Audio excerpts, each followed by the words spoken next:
Bonjour à toutes et à tous, ravi de vous retrouver. Je vous prie de m'excuser sur le retard de démarrage d'aujourd'hui, lié à des problèmes de transport que j'ai eu pour rejoindre Paris en TGV tout à l'heure. Peut-être nous allons commencer cette deuxième session par un certain nombre de questions qui ont été peut-être suscitées par la première session ou qui vous sont venues du fait d'un certain nombre de problématiques économiques, notamment en ce qui concerne le cas africain, puisque un très grand nombre d'entre vous sont dans l'environnement économique africain. Nous aurons peut-être d'autres questions en particulier qui nous ont été posées par le chat sur lesquelles je vais revenir. Le cas échéant, nous prolongerons cette réponse aux questions lors de la prochaine session. Alors peut-être trois questions qui ont été posées concernant les marchés des capitaux. Alors sur les marchés des capitaux, juste déjà un élément. Dans le cadre de l'Institut, nous allons revenir longuement sur la composition des différents éléments des marchés de capitaux, sur leur signification, sur la manière dont on peut les appréhender. On va dire même que c'est l'un des cœurs de l'Institut de haute finance. Donc peut-être qu'il y aura une partie des réponses que je ne vous ferai pas aujourd'hui parce que vous les aurez en détail dans le cadre du programme, en particulier quand on va commencer à aborder précisément le financement par les marchés. Alors néanmoins, une question a été posée. Je voulais savoir quelles sont les fonctions économiques du marché des capitaux. Donc peut-être pour aller très vite, on va dire que les deux fonctions économiques principales, c'est le financement du secteur privé par l'investissement et le financement du secteur public. Les marchés des capitaux ont d'abord cette vocation à permettre au fond à l'épargne disponible de se diriger vers les besoins d'investissement. Et là, nous revenons absolument vers les notions que nous avons évoquées la dernière fois, c'est-à-dire les questions autour de la création de richesse. Alors, l'investissement privé est celui qui crée directement la richesse, qui va permettre de légitimer la création monétaire. L'investissement public est celui considéré comme indispensable par les acteurs économiques, qu'ils soient entreprises et surtout qu'ils soient citoyens, qu'ils soient personnes physiques, donc qui demandent un certain nombre d'investissements du fait des missions de service public qui sont attendues, la plupart du temps aujourd'hui, possibilité lorsque notamment la fiscalité ne suffit pas à financer l'État, d'utiliser les marchés de capitaux. Alors, lorsque l'on évoque les marchés financiers au sens large, on y reviendra, et donc là, la réponse sera beaucoup plus précise ultérieurement. L'un des rôles des marchés financiers, vous voyez, quand je différencie bien par rapport à la notion de marché de capitaux, va être également d'assurer la liquidité monétaire, et donc à ce titre en particulier, on aura des marchés financiers de court terme pour permettre aux entreprises, aux acteurs économiques de disposer de la liquidité dont ils ont besoin.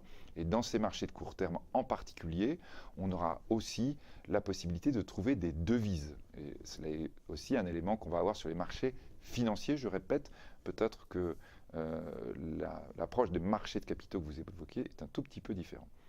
Alors, quand on évoque la question de la croissance économique, c'est-à-dire la création de richesse, les marchés de capitaux, les marchés financiers, vont être totalement associés à la croissance. Plus le pays produit de la richesse, plus il va produire de la monnaie. En particulier, on y reviendra dans cette deuxième session sous forme de dette, de la dette qui s'échange sur le marché, éventuellement des capitaux propres, des actions. On y reviendra aussi quand on abordera ces différents marchés. On verra que le marché de la dette est beaucoup, beaucoup plus important que celui des actions. On est dans un rapport de 1 à presque 2, en tout cas de 1 à 10, à presque 20, excusez-moi. Donc 8 000 milliards de dollars contre 500 milliards de dollars, on va dire, grosso modo, si vous voulez, pour bien représenter la différence entre les marchés de la dette et le marché des actions. Et donc ça signifie évidemment que ces marchés de capitaux représentatifs de la création de richesse sont aussi ceux qui alimentent la création de richesse.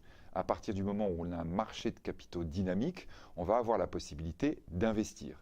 Et donc cet investissement, il sera financé notamment sur les marchés ou par les banques qui elles-mêmes se financent sur les marchés. Donc dans les deux cas de figure, élément absolument crucial dans la croissance et dans le dynamisme de l'économie. Alors, deuxième groupe de questions, je voulais savoir si dans un espace monétaire, malgré la baisse du taux directeur de la Banque centrale, la création de richesse ne suit pas, quels sont les autres leviers dont disposent les acteurs du système? Alors j'entends comme acteurs publics, parce que lorsque l'on est en train de constater évidemment une croissance insuffisante, cela signifie qu'il y a peut-être un certain nombre de problèmes structurels que l'acteur public éventuellement va pouvoir regarder. Alors, l'une des solutions que vous évoquez, ne faut-il pas voir par exemple la politique fiscale? Alors, si la croissance est insuffisante alors que les taux sont très bas, cela veut dire première raison, il n'y a pas de confiance. Il n'y a pas de confiance dans l'avenir, et là, ça nous renvoie à un certain nombre de notions que nous voyons ensemble, c'est-à-dire l'une des premières constitutions de la confiance, c'est justement la stabilité monétaire. C'est le fait que la monnaie évolue avec la création de richesses. Dès lors qu'il y a une inquiétude par rapport à la valeur de la monnaie, c'est un facteur destructeur de confiance et donc destructeur, la plupart du temps, de croissance à moyen-long terme. C'est-à-dire on est dans une logique beaucoup plus de court terme qui, par définition, est une logique qui va plutôt avoir tendance à juguler la croissance sur une longue période. Alors, est-ce que la politique fiscale peut être une solution ? Oui, évidemment, la politique fiscale va permettre d'alléger la contrainte qui pèse sur les acteurs économiques, et en particulier alléger la contrainte qui pèse sur les acteurs économiques qui font du profit. Bien entendu, les acteurs qui font du profit, qui font du bénéfice, sont les acteurs intéressants, puisque ce sont ceux qui ont, entre guillemets, si vous me permettez, on va dire ce raccourci, ont gagné au jeu économique. Même si c'est un jeu pas forcément de hasard, si c'est un jeu rationnel, ils ont gagné, et comme tout gagné en général, eh bien, ils ont envie de rejouer. Eh bien, ce sont ceux-là, bien sûr, qui sont les moteurs principaux de la croissance. La fiscalité qui se réduit, c'est la possibilité pour eux, peut-être d'avoir un gain plus fort immédiat, et surtout de remettre une partie de ce gain, ou la totalité, à l'intérieur du secteur économique. Le problème, quand vous jouez sur la fiscalité, peut être alors la défaillance de l'État, c'est-à-dire qu'il y aura une incapacité à accomplir ses fonctions de service public. Et si l'État n'a pas la capacité d'accomplir ses fonctions de service public, eh bien nous aurons un certain nombre d'effets négatifs sur le fonctionnement de l'économie et donc sur le fonctionnement de la croissance. Donc ça veut dire quoi? Ça veut dire qu'il n'y a pas de recette miracle, que le jeu sur la fiscalité est une incitation, le jeu sur les taux est une incitation. Dans le premier cas, c'est une incitation qui forcément doit avoir un certain nombre de limites, alors que dans le deuxième cas, c'est une incitation qui peut avoir un caractère artificiel. Rien ne peut remplacer la confiance, d'une part, et d'autre part, évidemment, la capacité des acteurs économiques à créer de la richesse. Créer de la richesse, ça veut dire créer des produits, créer des biens, des services qui vont pouvoir être vendus sur le marché local et surtout sur les marchés internationaux. Plus une économie exporte, plus elle crée de la richesse, plus elle démontre en quelque sorte qu'elle sait créer de la richesse, qu'elle sait proposer au marché les produits qui l'intéressent. Lorsqu'elle exporte, eh bien, c'est aussi la capacité pour cette économie de faire rentrer dans son propre financement de la richesse provenant de l'extérieur. Ce sont les acheteurs, les importateurs de mes produits qui, en quelque sorte, vont financer mes problématiques d'investissement ou mes problématiques de dépenses publiques. Alors, on dit que la création de monétaire, dernière question longue un petit peu, mais la création monétaire est liée à la création de richesse et vice-versa. Puisqu'il y a la création de richesse, plus il y a création de richesse, plus le coût du crédit baisse. En Afrique, on parle généralement de taux de croissance élevé, ce qui suppose création de richesse. Alors là, attention, le taux de croissance, évidemment, est élevé, notamment quand la richesse est faible au début. C'est-à-dire que la Chine, si on prend cet exemple historique, la Chine, lorsqu'elle est avec une taux de création de richesse, un PIB très faible, va avoir des taux de croissance très élevés. Vous pouvez avoir un taux de croissance très élevé quand vous partez très bas. Quand vous allez commencer à monter, à devenir plus important, le taux de croissance se ralentit. Donc la notion de taux de croissance n'est pas synonyme de la richesse actuelle. Elle est synonyme d'un changement d'état. Donc attention, aujourd'hui, dans le cas de l'Afrique, nous sommes avec un certain nombre de pays qui peuvent connaître des taux de croissance importants, mais en partant de niveaux de PIB, de niveaux de richesse très faibles. Donc ça veut dire quoi? Avec finalement, notamment rapporté à la population et aux acteurs économiques, une sorte de gisement de monnaie disponible pour l'investissement qui est faible. Alors ça veut dire quoi? Eh bien ça veut dire que tant que ce niveau de richesse est faible, eh bien la monnaie est en quelque sorte en insuffisance par rapport aux attentes des différents acteurs, que ce soit les particuliers qui veulent emprunter ou les entreprises. Ils ne trouvent pas sur les marchés tout ce qu'ils désirent, donc les taux vont monter. Alors à cela se rajoute le fait qu'on a un acteur qui se sert en priorité et qui doit le faire, bien entendu, par rapport à ce qu'on disait, qui est la fonction du service public. hein. C'est-à-dire c'est en fonction de ce que l'on a défini comme étant les éléments importants du service public que l'on va avoir ce prélèvement par la fonction publique. Lorsque la fonction publique se sert, eh bien, elle appauvrit la capacité de l'ensemble de l'économie à financer les autres acteurs. Et donc là, la question qui peut se poser aussi, qui peut expliquer le fait que l'on soit en pénurie, donc avec des taux élevés, c'est le fait que la fonction publique, l'État, prélève beaucoup, assèche en quelque sorte le marché, et donc retranscrit cela par ce qui reste évidemment est rare, la ressource financière est rare, et donc les taux sont très forts. Donc les taux d'intérêt restent relativement toujours élevés. Donc là, nous sommes effectivement dans cette explication, c'est-à-dire qu'en dépit de la croissance qui alimente un peu les marchés financiers, eh bien, nous sommes toujours avec une insuffisance de ressources. D'où la nécessité d'aller chercher des ressources extérieures. Je le dis pour les personnes qui sont par exemple en Afrique, dans les zones de franc CFA, d'où l'importance de relier le franc CFA à des monnaies internationales.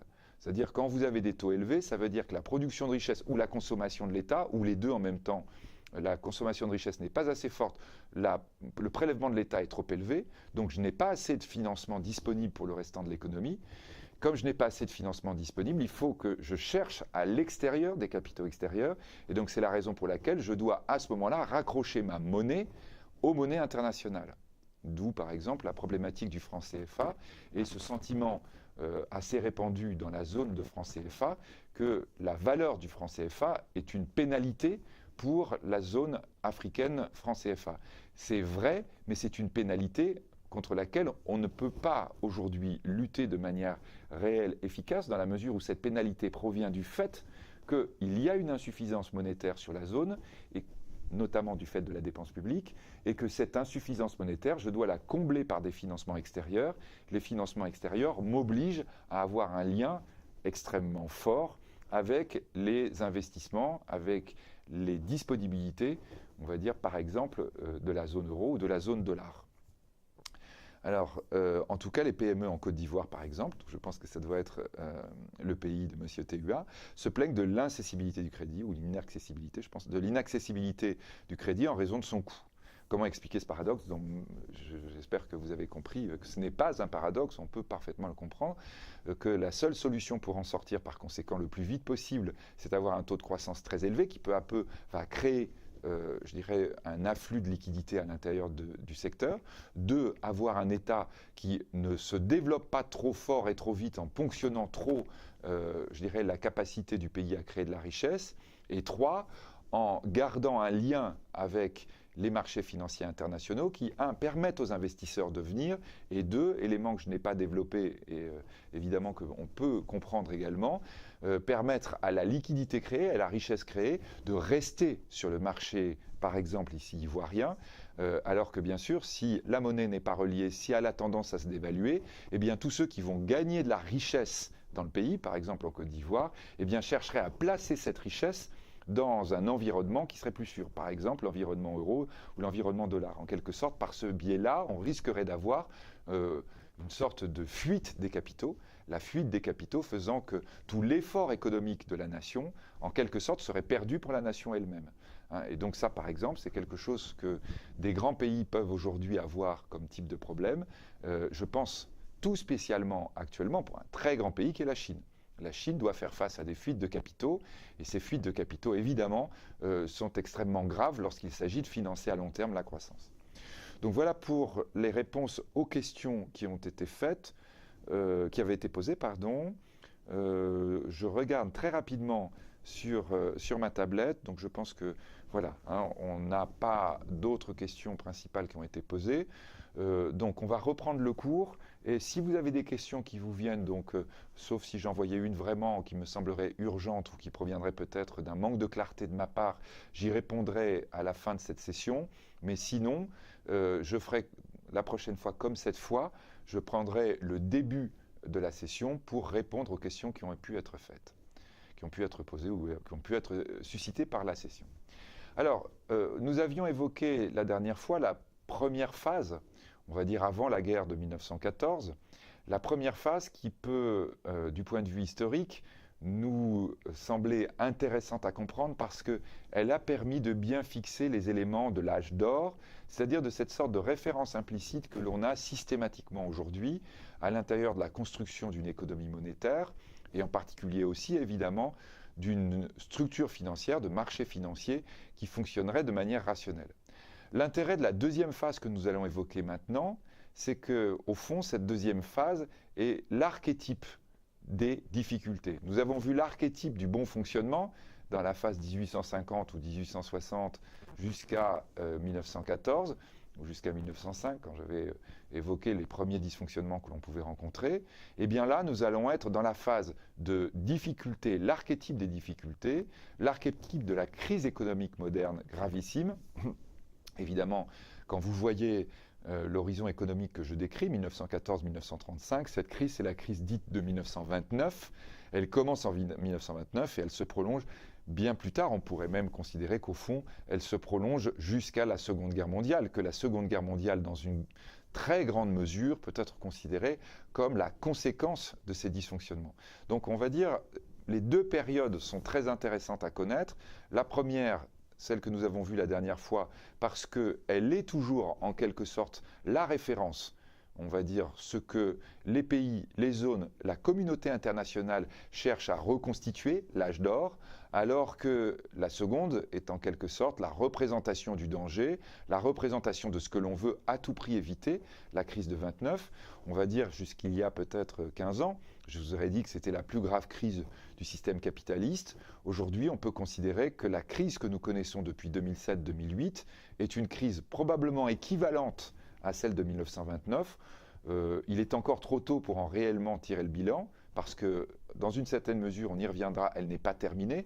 Nous sommes dans une situation un peu artificielle avec cette intervention massive des banques centrales sur l'économie mondiale, qui est une situation qui ne peut pas perdurer et qui signifie que très probablement la crise que nous connaissons depuis 2007-2008 dans l'histoire, pour ceux qui, comme vous, suivront des cours dans une trentaine ou une quarantaine d'années, eh bien, cette crise sera considérée comme la crise la plus grave, même plus grave que celle de 1929. Alors, quand on évoque cette question de la crise, eh bien, on peut évoquer un certain nombre de notions importantes que nous allons voir ensemble. Donc, ce problème de la monnaie dominante, vous vous souvenez qu'on avait dit dans la session précédente que la monnaie dominante, en l'occurrence le sterling, sur la fin du 19e siècle, avait joué un rôle stabilisateur extrêmement important. Donc là, évidemment, sur la période, c'est l'absence de monnaie dominante qui va être particulièrement représentatif en creux, en quelque sorte, de l'importance d'une monnaie qui soit fiable et de la gravité de ne pas l'avoir. Deuxième notion, le problème de l'éloignement entre la création de monnaie et la création de richesse. Là, nous allons y revenir aussi. On a ce problème qui se constitue avec la Seconde Guerre mondiale et qui va, avec la Première Guerre mondiale, pardon, et qui va se prolonger ensuite dans le fonctionnement de la communauté internationale pendant tout l'entre-deux-guerres. Ensuite, question plus technique, on va dire là, qui n'est peut-être ni négative ni positive, le fait qu'à l'intérieur de la création monétaire, de plus en plus, à partir des années 30, eh bien, nous allons avoir un acteur absolument central, qui sont les banques, alors que les banques centrales, elles, qui pouvaient être considérées en héritage, en quelque sorte, des systèmes ancestraux, la banque centrale, c'est l'émanation de l'autorité politique, de l'autorité de l'État, qui peut être du roi, du seigneur ou de la République, et que la banque centrale, jusqu'au début du XXe siècle, est en fait l'institution qui crée la monnaie. À partir de l'entre-deux-guerres, ce n'est plus elle qui la crée directement, ce sont les banques qui vont le faire, on va y revenir. Et donc à partir de là, la notion de lien, qui se relie complètement avec ce que je viens d'évoquer, entre la création de monnaie et la création de dette, les banques privées, bien sûr, n'impriment pas des monnaies, ce qu'elles proposent, c'est de la dette. Et c'est cette nouvelle dette qui va représenter la nouvelle monnaie. Et donc à partir de cette situation, des difficultés et de cette évolution, on pourra évoquer le risque d'hyperinflation, qui a été, je dirais, l'un des éléments forts de la période, avec juste à côté le risque de surendettement des États, autant d'éléments qui sont intéressants par rapport à la compréhension des systèmes que l'on aura par la suite.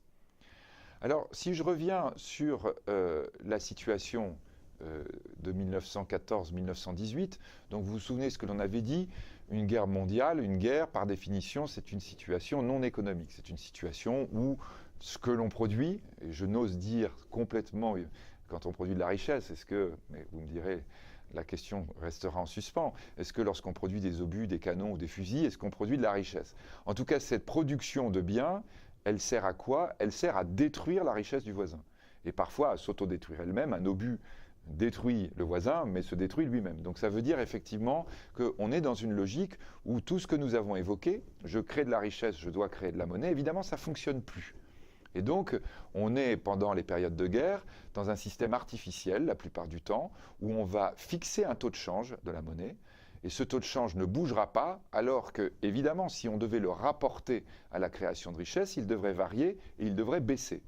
Mais étant donné que nous avons besoin, dans une économie de guerre, de monnaie pour faire tourner l'économie, tourner vers la guerre, eh bien, on va avoir un système artificiel monétaire. Ce système artificiel monétaire est forcément temporaire. Et là, vous voyez, quand j'évoquais tout à l'heure les problèmes que nous pouvons connaître aujourd'hui dans le système économique mondial, en disant on a un certain nombre de facteurs qui fonctionnent, mais qui doivent être considérés comme temporaires. On sait qu'à un certain moment, on en a besoin, mais il va falloir les arrêter parce que on ne pourra pas les utiliser durablement. On peut évoquer, bien sûr, l'intervention des banques centrales que j'évoquais brièvement tout à l'heure, mais on peut évoquer aussi un autre aspect sur lequel on reviendra, que sont les taux négatifs. Donc, un peu comme dans une économie de guerre, le taux négatif d'ailleurs, dans une certaine mesure, se retrouve dans l'histoire au moment de, justement, des situations de guerre. Ce sont en quelque sorte des réponses à une situation exceptionnelle, mais ce sont par définition des réponses qui ne doivent pas durer. Et je dirais, lorsque l'on évoque la question monétaire pendant la guerre, c'est-à-dire le fait qu'on fixe arbitrairement une valeur de monnaie qui n'a plus de relation avec la création de richesse, ça ne doit pas durer trop longtemps. Sinon, effectivement, on se retrouve avec un risque fort de déstabiliser complètement l'économie. Alors au passage, quand on regarde la Première Guerre mondiale, on voit que c'est exactement ce à quoi on était confronté face à une guerre très importante qui entraîne une très grosse destruction de richesse et qui dure très longtemps, plusieurs années. Du coup, les pays belligérants, en particulier la France et la Grande-Bretagne, pour prendre les alliés, se sont retrouvés dans une situation très compliquée d'un point de vue monétaire, en disant on a évidemment fixé arbitrairement un taux monétaire, mais comme le temps passe, de plus en plus les acteurs économiques dont on a besoin pour l'effort de guerre, c'est-à-dire ceux qui produisent ce dont on a besoin pour la guerre, y compris la nourriture, y compris les vêtements, y compris tous les éléments dont ont besoin les êtres humains pour vivre pendant la période de guerre, eh bien, ces acteurs économiques sentent de plus en plus qu'il y a un risque que la monnaie ne veuille rien dire. Donc que vont faire ces grands pays? Eh bien ces pays vont s'endetter. Ils vont s'endetter auprès d'un de leurs fournisseurs principaux, que sont les États-Unis. Le système financier américain, les États-Unis, rappelons-le, avant la guerre de 14 et même à la fin de la guerre de 14, ne sont pas du tout la puissance dominante qu'ils seront plus tard dans le XXe siècle. C'est une puissance montante, on pourrait dire, pour reprendre un terme un peu anachronique qui nous est contemporain, c'est une puissance émergente. L'émergence, évidemment, s'accélère au fur et à mesure que les puissances dominantes, que sont la France ou la Grande-Bretagne, surtout la Grande-Bretagne, elles ont tendance de plus en plus à s'appauvrir, entre guillemets, à se suicider, au moins partiellement d'un point de vue économique. Et donc, non seulement les États-Unis montent parce qu'ils fournissent pour l'effort de guerre, mais les pays forts sont en train de faire la guerre, donc s'appauvrissent. Donc là, on a ce système américain qui crée de la richesse de plus en plus et qui, en quelque sorte, exportant cette richesse, ayant le problème de savoir qui va la payer, eh bien, confronté lui aussi à un système un peu aberrant pendant la guerre, eh bien, va consentir de la dette. Donc on a une création de la monnaie, nous revenons à cette notion que j'évoquais tout à l'heure, création de la monnaie internationale qui se fait par de la création de dette, de la dette énorme, dette de guerre, qui en quelque sorte permet à la monnaie de la France, par exemple, et de la Grande-Bretagne, de rester à peu près cohérente en disant, en fait, une partie de la richesse que nous consommons, que nous utilisons pendant la guerre, eh bien, elle provient de l'extérieur. Cet extérieur, nous ne l'avons pas encore payé, mais nous le paierons. C'est une reconnaissance de dette qui permet d'avoir l'équilibre. Donc, cette situation est celle que l'on va retrouver en 1918, une énorme dette, avec une situation d'appauvrissement très fort d'un certain nombre de pays, donc on va dire grosso modo les grands pays européens, dont la France, la Grande-Bretagne et l'Allemagne bien sûr, avec une dette énorme associée au système. Et donc là, en 1918-1919, la négociation autour de la fin de la guerre, une fois l'armistice signé en 1911, consacrant la défaite énorme de l'Allemagne, dans cette situation, on va avoir un certain nombre de responsables politiques qui soit vont disparaître du paysage, je pense au président Wilson et au président américain qui jusque-là, aux hommes politiques américains qui jusque-là avaient soutenu la guerre, en particulier le camp démocrate, qui sont battus aux élections de 1918. Et donc on retrouve à ce moment-là aux États-Unis le camp républicain qui va être fondé sur une logique extrêmement forte que demande le peuple américain. Là encore, très intéressant à comparer par rapport à notre époque, c'est la logique isolationniste. C'est-à-dire en disant, cette guerre a été atroce, il y a eu des millions de morts, c'est quelque chose d'épouvantable, au fond, nous sommes mieux entre nous. Et donc il va y avoir cette idée de retrait du monde de la part des États-Unis, retrait du monde 1917, juste avant la fin de la guerre, d'une partie des belligérants que sont les Russes, que l'on va appeler peu à peu l'URSS, qui eux aussi sont dans une logique d'autarcie, de fermeture par rapport aux échanges. Et donc là, par rapport aux équilibres, ou plus exactement à ces équilibres très instables que la guerre a forcé de constituer entre de la dette, des pays très fortement exportateurs, des pays qui s'appauvrissent et qui doivent importer, cette logique de fermeture est une logique très dangereuse parce qu'elle signifie que les déséquilibres existants ne pourront pas se combler, voire même auront tendance à s'accentuer.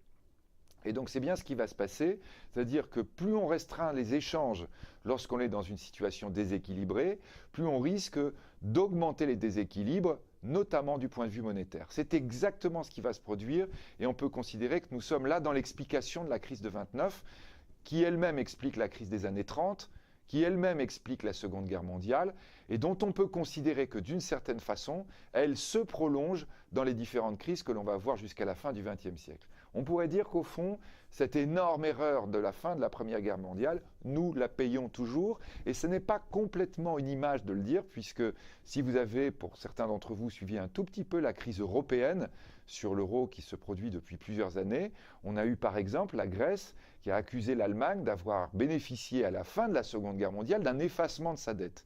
Eh bien en réalité, la dette qui a été effacée au Congrès de Londres début des années 50 du point de vue allemand, était précisément la dette issue de la Première Guerre mondiale. Ce n'est pas la dette de la Seconde Guerre mondiale, c'est la dette issue de la Première Guerre mondiale dont les Alliés, en particulier les Américains, ont considéré qu'il était capital d'effacer la trace parce que c'était un déséquilibre du système financier dont on n'arrivait pas à sortir et qui avait expliqué en grande partie la survenance de la crise de 29.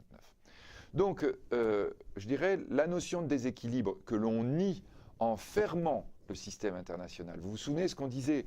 L'âge d'or avait été exactement l'opposé, l'idée que la Grande-Bretagne, puissance dominante, obligeait en quelque sorte à l'échange international. Elle voulait de l'échange et on va dire elle poussait l'échange. Là, on est exactement à l'envers, c'est-à-dire qu'on est dans une situation déséquilibrée au départ, avec une dette énorme issue de la guerre et pas de richesse en face, et une fermeture du point de vue du fonctionnement économique. Et puis, les politiques qui restent au congrès de Versailles, c'est-à-dire ceux qui sont venus, je disais les Américains, eux sont partis en cours de route en disant finalement cette guerre nous a démontré que nous ne voulons plus participer à la communauté internationale. Ceux qui restent, en particulier les vainqueurs, vont imposer aux vaincus, c'est-à-dire notamment la Grande-Bretagne et la France, vont imposer à l'Allemagne un régime extrêmement dur en termes économiques de réparation. Alors le but ici n'est pas de savoir s'il est justifié ou non politiquement. Le but ici est de montrer à quel point, lorsque la politique va vouloir interférer à ce point sur l'économie, eh bien, elle risque en fait de déséquilibrer, de dérégler complètement le système économique. Les réparations, ça veut dire quoi?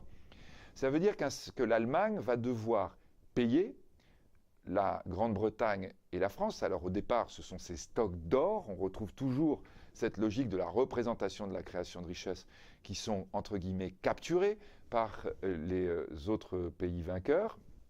Et puis très vite, parce qu'évidemment ça ne correspond en rien au montant des dommages de guerre qui ont été calculés, très vite on va dire vous devez payer avec de la production, par exemple de la production agricole, du blé, par exemple de la production industrielle, des tracteurs qui permettent de produire le blé. Donc ça veut dire quoi? Ça veut dire que l'Allemagne, dans le régime des réparations, va se retrouver à créer de la richesse. Ces agriculteurs produisent, je prends ces deux exemples, il y a eu beaucoup d'éléments induits dans les réparations, vont produire du blé, son industrie produit des tracteurs, c'est de la richesse créée. À partir de ce moment-là, si je crée de la richesse, évidemment, il faut que je rémunère ceux qui ont contribué à créer cette richesse, les ouvriers dans les usines, les paysans dans les campagnes. Donc j'ai cette création de richesse, sauf que cette richesse, eh bien, elle disparaît, puisque je la donne à, entre guillemets, ceux qui auraient dû être mes clients, qui sont simplement là, entre guillemets, mes créanciers de guerre. Donc ça veut dire que dans l'économie, par exemple, de l'Allemagne de l'après-guerre, on se retrouve avec un énorme hiatus. Vous voyez, on produit de la richesse, il y a de la reconstruction à faire, mais tout d'un coup, j'ai un déséquilibre entre cette création de richesse et la création monétaire que l'on doit faire en face. La monnaie que l'on crée n'a plus de richesse quand elle est créée. Donc ça veut dire quoi? Eh bien, ça veut dire que lorsque vous avez, un, de la dette issue de la guerre, ce qui est également le cas de l'Allemagne, et deux, que vous avez la richesse créée qui disparaît, alors qu'on est obligé de créer de la monnaie pour pouvoir faire fonctionner l'économie normalement, eh bien, vous allez vous retrouver dans un système de déséquilibre entre votre masse monétaire et votre réalité économique. Ça se traduit par quoi? Bien, beaucoup trop de monnaie par rapport à la réalité de la richesse constatée, c'est-à-dire la richesse créée, moins la richesse donnée dans le cadre des réparations. Ben donc ça conduit à quoi? Ça conduit à ce péril que nous avions évoqué dans la première phase, c'est-à-dire l'inflation. On va se retrouver juste après la guerre dans une phase d'inflation énorme, ce qu'on va appeler l'hyperinflation de l'Allemagne de Weimar, qui va conduire effectivement à une situation totalement explosive, qui va finalement être arrêtée en 1923. Donc on va avoir un chancelier, le chancelier Brüning, qui va prendre un certain nombre de décisions capitales en disant maintenant, nous devons, on va dire, retrouver une certaine logique du système.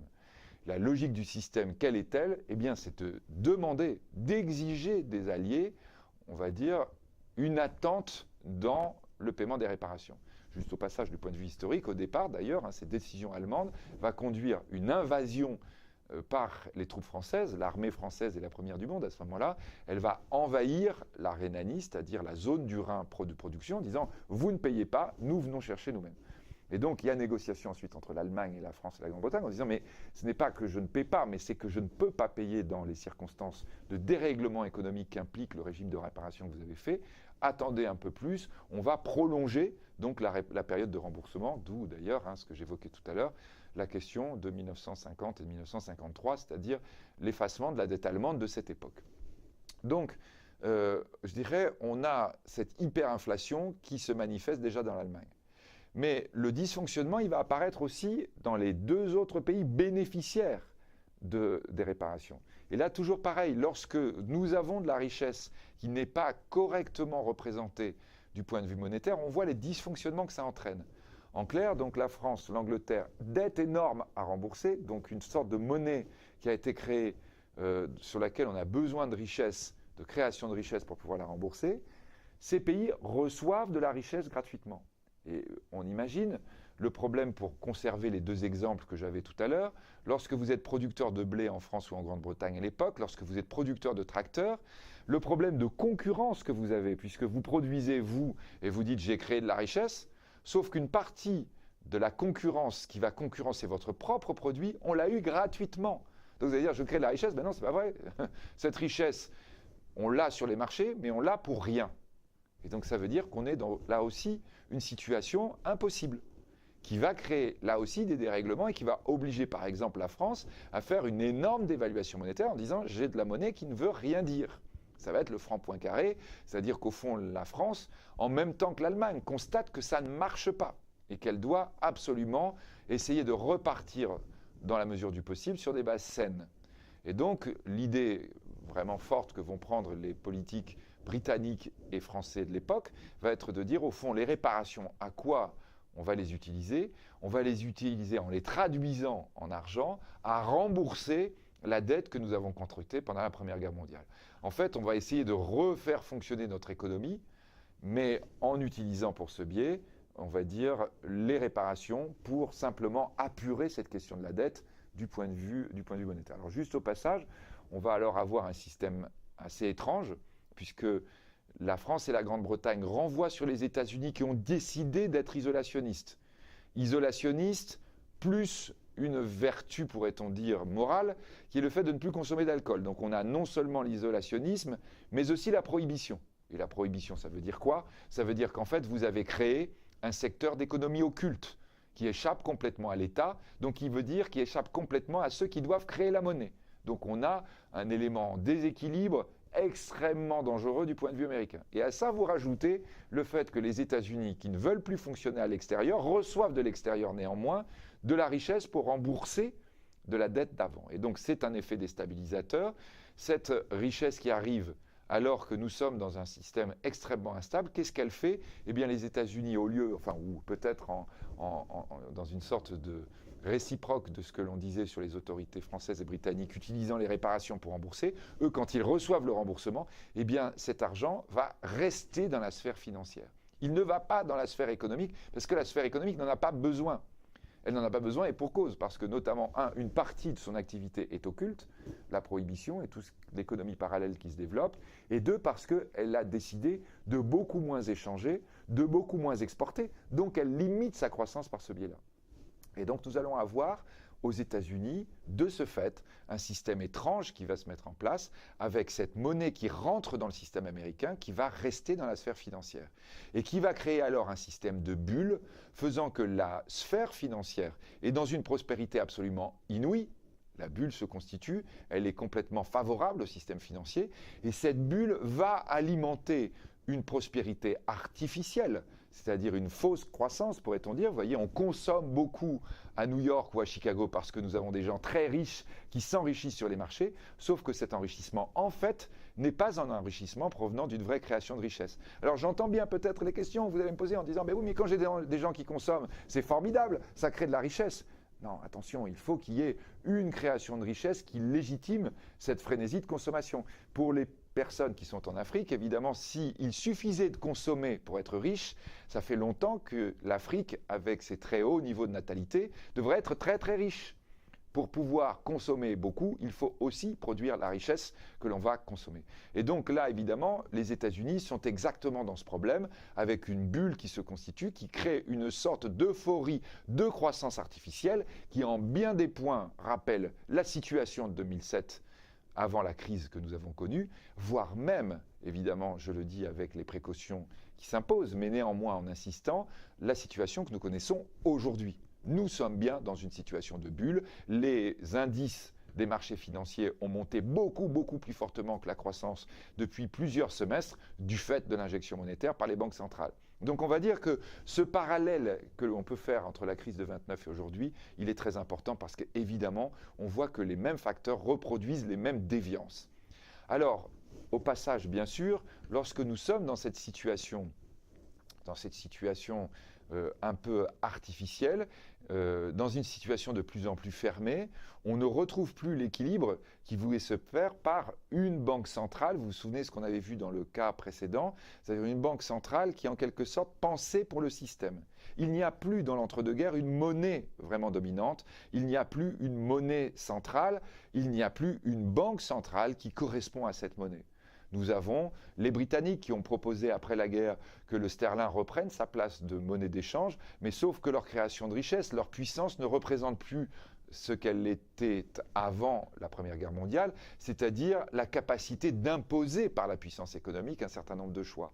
Donc ça n'est plus le cas du tout. Les États-Unis ne veulent pas jouer ce rôle. Aucun pays, au fond, n'en a la capacité, ce qui fait qu'on se retrouve avec un système, pourrait-on dire, multipolaire, et là on retrouve un certain nombre de problématiques que nous avons aujourd'hui, un système multipolaire, mais sans coordination. Et d'ailleurs, l'une des conclusion que l'on va tirer de la crise de 29 et que cette absence de coordination, lorsqu'il n'y a pas d'institution dominante qui force à la coordination, eh bien cette absence-là a été l'une des causes de la crise. C'est la raison pour laquelle, par exemple, on essaiera, comme en matière politique, on avait créé après la Première Guerre mondiale la SDN, la Société des Nations, qui deviendra l'ONU après la Seconde Guerre mondiale, eh bien on va essayer de créer des instances qui pourraient arriver à avoir une coordination économique Donc une institution en particulier sera la Banque des règlements internationaux, le rassemblement des banques centrales à l'intérieur d'une même institution pour essayer d'avoir une coordination. On va dire que cette idée-là sera reprise en 1944 lors de la conférence de Bretton Woods et peut-être développée, ou en tout cas aurait pu être développée davantage, si on y reviendra. La logique que l'on pouvait envisager à ce moment-là avait véritablement prévalu. Alors, par rapport à ce que nous évoquions, c'est-à-dire pas de banque centrale qui domine, un rôle de la dette de plus en plus important, eh bien nous retrouvons effectivement le rôle très très important des banques. Les banques sont celles en quelque sorte qui compensent toutes les, on va dire, imperfections, voire même dysfonctionnements que nous avons dans le système. Les banques, tant bien que mal, tentent de faire tourner la liquidité, notamment celle provenant des réparations, notamment provenant celle de la création de richesses. Et on a ce mode de fonctionnement dans lequel les banques prennent le rôle central qui va devenir le leur. En effet, ce que nous évoquions tout à l'heure, à partir du moment où nous n'avons pas de puissance politique qui définit la création monétaire, eh bien, cette création monétaire, elle se fait par le biais de la création de la dette. Et on revient aux questions qui m'étaient posées au début de cette session, c'est-à-dire lorsque nous ne créons pas de richesse, il n'y a pas de monnaie disponible. Les premiers à s'en rendre compte sont donc les banquiers. Ce sont ceux qui doivent freiner le fait de vouloir emprunter en disant attention, il y a pénurie. Et puisqu'il y a pénurie, ils montent les prix, ils montent les taux d'intérêt. La dette, en quelque sorte, devient l'élément, l'articulation de la création monétaire.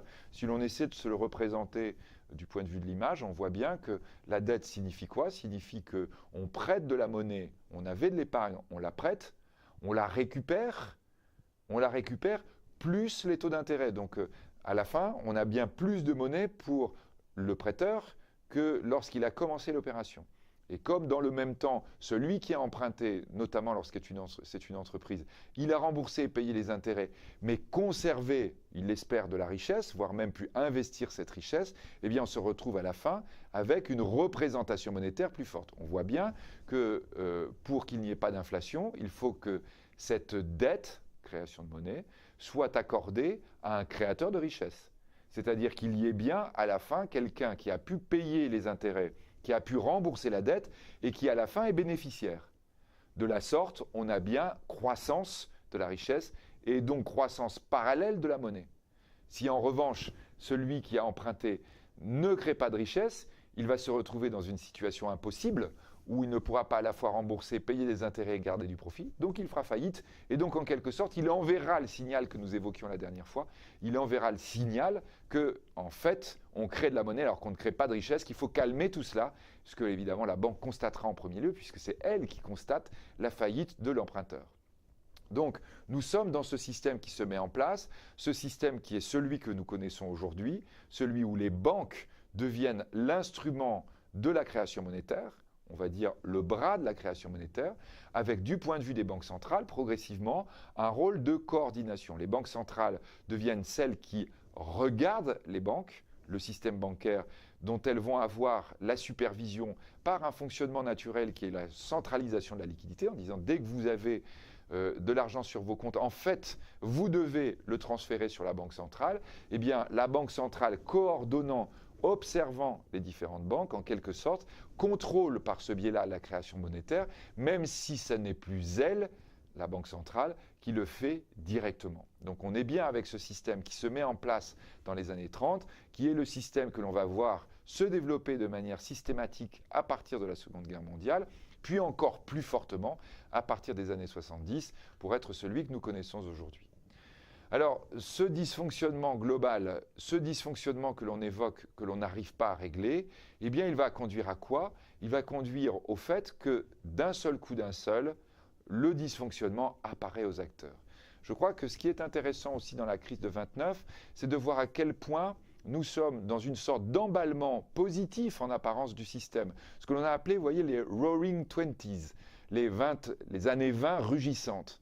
C'est-à-dire cette logique de bulle qui donne le sentiment que l'on va de mieux en mieux. Pour ceux qui sont cinéphiles, je leur recommande la dernière version du film tiré du roman de Scott Fitzgerald qui s'appelle The Great Gatsby, Gatsby le Magnifique, dans lequel on voit précisément l'ambiance de ces années 20 à New York autour des marchés financiers. C'est-à-dire une sorte d'euphorie une euphorie un peu malsaine parce que les acteurs comprennent, comme on le comprendra dans les années 2000, comme on le comprend aujourd'hui, qu'il y a un caractère artificiel dans cette apparence de prospérité. Et donc, on a une espèce d'emballement du système, et en particulier lié, associé à la bulle. Cet emballement conduit à un moment donné à se poser la question, mais sur quoi repose la monnaie en circulation? Quelle est la richesse réelle sur laquelle nous nous appuyons? En l'occurrence, la question, elle se pose la plupart du temps à l'occasion d'une faillite. C'est une grande faillite qui est révélatrice du dysfonctionnement. Toutes les grandes crises commencent par une grande faillite. Attention, toutes les grandes faillites ne donnent pas lieu à une grande crise. C'est-à-dire une grande faillite peut être parfaitement digérée par le système s'il est rationnel, s'il se rend compte qu'à un moment donné, ce que nous évoquions tout à l'heure, un acteur économique a échappé aux mailles du filet, pourrait-on dire, de la représentation rationnelle de son avenir, ou peut-être d'ailleurs a joué de malchance, hein, ça peut se produire aussi dans la vie économique. Cet acteur économique fait faillite.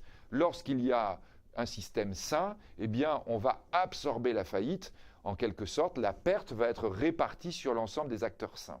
En revanche, lorsque vous êtes dans un système artificiel et que nous avons un acteur économique qui fait faillite, tout d'un coup, on se rend compte évidemment que non seulement la perte ne peut pas être répartie sur un certain nombre d'acteurs sains, mais qu'en réalité, celui qui a fait faillite n'est probablement que le premier d'un certain nombre d'autres acteurs qui sont dans une situation également intenable, mais qui pour le moment n'apparaissaient pas parce que nous étions dans une logique de fuite en avant.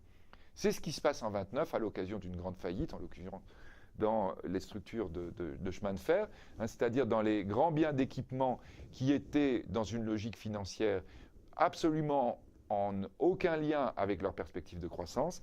Et là, immédiatement, la perte de confiance se propage. Et je crois que la rapidité de propagation d'une crise, c'est ce que nous apprend 29. Elle est ultra forte, ultra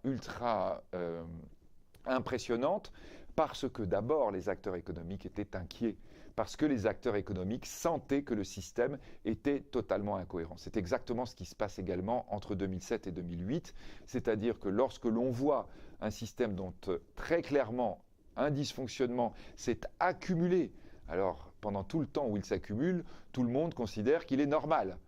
Et c'est au moment où la crise commence qu'on fait le diagnostic que l'on aurait dû faire bien plus tôt en disant il y a quelque chose qui ne fonctionne pas. Et je le répète, en 2016, nous devons nous poser ces questions par rapport à la liquidité et à l'action des banques centrales.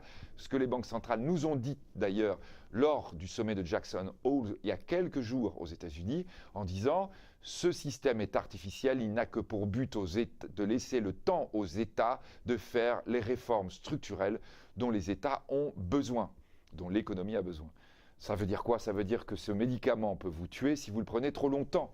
Il a pour but de vous permettre très vite de faire repartir la machine, mais si vous l'utilisez trop longtemps, il est très dangereux. C'est un peu ce qui s'est produit dans la période des Roaring Twenties que j'évoquais à l'instant. Donc la grande déflagration va commencer, ce qui est évidemment formidable ou très passionnant à étudier, formidable, vous me pardonnez ce mot peut-être un peu excessif, mais ce qui est passionnant à étudier, c'est qu'on voit à nouveau se mettre en place le système classique, fermeture, peu à peu, lorsque la crise apparaît, et très vite lorsqu'elle se propage. Alors, elle se propage moins vite à l'époque qu'aujourd'hui, parce que les moyens de communication ne sont pas les mêmes. Elle va mettre un peu plus de temps à traverser l'Atlantique qu'elle ne l'a fait en 2007-2008. Mais néanmoins, très rapidement, on se retrouve dans une situation où la fermeture s'impose. La fermeture, ça veut dire plus de commerce international. Plus de commerce international, ça veut dire j'ai peur du point de vue monétaire. Ça veut dire quoi? Ça veut dire que je suspends la convertibilité hors de mes monnaies. Ce qui va se produire dans cette période des années 30, c'est la même chose que ce qui avait commencé, préparer la Première Guerre mondiale. Ça prépare la Seconde Guerre mondiale de la même façon. On ferme les entités économiques, on décide de s'isoler les uns les autres, et la représentation de ça, c'est la non-convertibilité or, c'est-à-dire vous pouvez venir à l'intérieur du pays, vous pouvez changer la monnaie nationale en or, mais vous n'avez plus le droit de sortir avec cet or. Donc ça veut dire qu'en réalité, le pays devient fermé. Quand le pays devient fermé, eh bien l'économie, peu à peu, même si elle ne le sait pas, même si elle refuse de le voir, elle se prépare à la guerre. C'est bien ce qui se produit dans ces années 30, c'est bien ce qui va se produire à la fin lorsque l'on regarde les dysfonctionnements qui vont aboutir à la guerre de 1939. Au passage, bien sûr, lorsque l'on évoque le cas allemand, c'est-à-dire la montée du régime nazi, on voit quoi? C'est que cette logique de fermeture devient réellement une logique politique, que cette logique politique, c'est la haine de l'étranger, et c'est en matière économique la politique d'autarcie. On avait parlé d'isolationnisme en ce qui concerne les États-Unis et l'URSS. On doit parler de l'autarcie, c'est-à-dire le fait de fonctionner en vase clos, qui est déjà la logique qu'applique le régime fasciste italien depuis le milieu des années 20.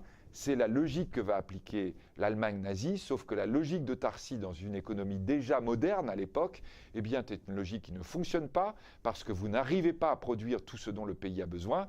Quand vous n'arrivez pas à produire ce dont le pays a besoin, on connaît la formule remarquable de Frédéric Bastiat au début du XIXe siècle, si vos marchandises ne passent pas les frontières, les armées, elles, le feront. C'est exactement ce qui va se produire. Les armées décident d'aller chercher la marchandise qui manque à l'Allemagne nazie, et c'est le début évidemment de la Seconde Guerre mondiale. C'est le début d'une seconde période, on va dire, de parenthèse économique dans laquelle la destruction va être absolument terrifiante. On a eu 11 millions de morts lors de la Première Guerre mondiale, on va en avoir 55 millions lors de la Seconde Guerre mondiale, ce qui va nous amener évidemment à la troisième phase, comment en matière économique ne pas refaire les mêmes erreurs, ne pas se retrouver dans une situation qui risquerait à nouveau de nous conduire dans une situation de déflagration. Je vous remercie de votre attention, je vous suggère de nous retrouver lors de la troisième session. Si vous avez un certain nombre de questions suscitées par ce que j'ai développé, par le lien de ce que nous développons avec la situation actuelle ou par la situation que vous pouvez vous-même connaître dans vos différents pays, n'hésitez pas à poser vos questions comme la dernière fois. Si notamment j'ai le sentiment que nous n'y répondrons pas complètement dans les cours que vous suivrez avec l'Institut de haute finance, eh bien je vous donnerai la réponse au début de la prochaine session. Je vous remercie de votre attention et je vous dis à bientôt. Pour tous ceux qui ont TV5 Monde, je serai ce soir sur C'est dans l'air, l'émission de France 5. Merci beaucoup. Au revoir et à bientôt.